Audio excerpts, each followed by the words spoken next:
তিস্তার উত্তাল স্রোতের উপর দাঁড়িয়ে আছে উত্তরাঞ্চলের কয়েক জেলার মানুষের স্বপ্নের ও সম্ভাবনার তিস্তা সেতু। বহু বছরের অপেক্ষা শেষে আগামী শনিবার যান চলাচলের জন্য খুলে দেওয়া হবে সেতুটি। এতে বদলে যাবে তিস্তার দুপারের মানুষের জীবনযাত্রা ও অর্থনৈতিক অবস্থা।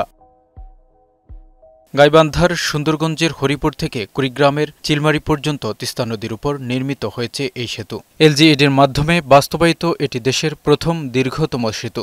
সেতুটির দৈর্ঘ্য ১,৪৯০ মিটার। সেতুটিতে বসানো হয়েছে ৩১টি স্প্যান। সেতুর উভয় পাশে স্থায়ীভাবে নদী শাসন করা হয়েছে প্রায় ৩.৫ কিলোমিটার। সংযোগ সড়ক নির্মাণ করা হয়েছে ৮৬ কিলোমিটার। স্বপ্নের এই সেতু দেখতে প্রতিদিন তিস্তা পারে ভিড় করছেন স্থানীয়রা। যদি উদ্বোধন দেয় আমাদের অনেক সুবিধা পাবো, আমাদের সময়ও বাঁচলো, টাকাও বাঁচবে, আর আমাদের নদী ভাঙন থেকে আমরা কিছু রেহাই পাইলাম। ব্রিজ হয়ে আমরা অনেক খুশি, ব্রিজটা পাইলাম, এখন উপর দিয়ে চলে যাব ঢাকা। আগামী ২রা আগস্ট সেতুটির আনুষ্ঠানিক উদ্বোধন করা হবে বলে জানিয়েছেন এলজিইডির নির্বাহী প্রকৌশলী।